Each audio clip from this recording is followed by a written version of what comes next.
I'm happy to be joined here today by Tyler McMurtry with SGI. Thank you so much for joining me. Thanks for having me. Now, today's topic is quite serious. In Saskatchewan, the number of impaired driving deaths in July are some of the highest. Can we start off by talking a bit about those numbers and why they may be high in July? Absolutely. That's something we want to change. And when we look back over the last 5 years of statistics, on average in Saskatchewan, unfortunately, 7 people lose their lives every July, and 39 people are injured as a result of impaired driving. Obviously, that can fluctuate in any given month, but typically what we do see is the number of impaired driving deaths and injuries increase in July and throughout the summer months. I think it's a timely reminder as we are now well into July. People are going to be enjoying their summer holidays and enjoying the many amazing things that you can do in the summer, whether it's heading to the lake, hitting a beach somewhere, going camping, golfing, music festivals, football games, baseball games, barbecues, weddings, or just spending some time with friends on a patio. A lot of those activities tend to involve somebody enjoying a few drinks, and there's nothing wrong with that.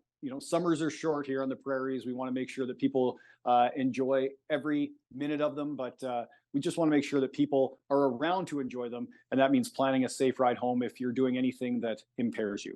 Yes, it's incredibly important, especially in the summer where you're outside longer, you may be drinking longer. So it's very important to have a safe way home. Now, going off of that, what are some safe ride options people can choose from? It's always great to just take a couple of minutes as you're making your summer plans to include in those plans how we're going to get home safe at the end of it. So that can be planning to have the designated driver in your group, or volunteering to be one, and then the rest of your friends will owe you one. You can also, if maybe you didn't make a plan, maybe you decided spontaneously to go hit a patio and have a few drinks. Now people are a little tipsy. You want to still, you don't have any excuse to drive impaired. So whether that means calling a sober friend or a family member to come pick you up, or if it's available in your community, taking a cab or a rideshare service or a designated driving service that takes you and your vehicle home. If public transit's available, that's something you can do.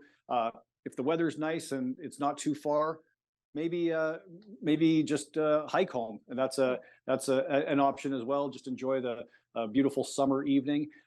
If you're at a friend's house and you've been having too many, maybe staying the night is an option as well. Whatever option you choose, it's going to be a better one than getting behind the wheel when you are impaired. Absolutely. There are a ton of options to choose from.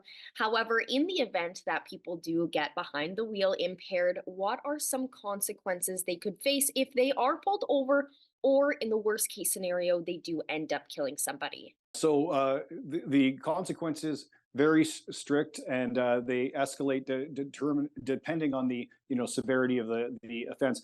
Worth reminding people that RCMP in Saskatchewan and in other jurisdictions have implemented mandatory alcohol screening, which means that any driver that they do a traffic stop on can expect to be asked to take a quick roadside breath test. So they catch drivers that they wouldn't otherwise using mandatory alcohol screening. So police officers do have a number of tricks up their sleeve, and they do know. Police are very well aware that these stats increase in the summer, so they're going to be looking for impaired drivers. Now, if you're caught, let's just say there are different levels of offense. There's the provincial suspensions in Saskatchewan that if you exceed 0.04 but are under that criminal level of 0.8 for alcohol, or if you fail a roadside test, oral fluids swab for drugs, you're looking at the very minimum, a 3-day vehicle impoundment, a 3-day license suspension. You're going to be required to take a weekend driving without impairment course, and you're going to get 4 demerits as well, which can cost you some additional, either a loss of your insurance discount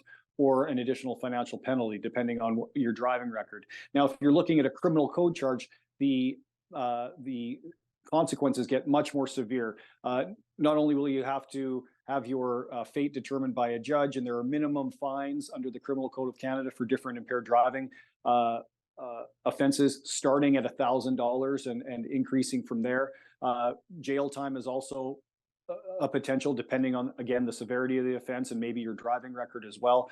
But you're also looking at longer term driving suspensions, a 30-day vehicle impoundment, and that's for a first offense. and you'll have to pay, or the registered owner has to pay for the towing and impound fees. Under SGI's Safe Driver Recognition Program, you're looking at a minimum financial penalty of $1,250. Again, that depends on your driving record.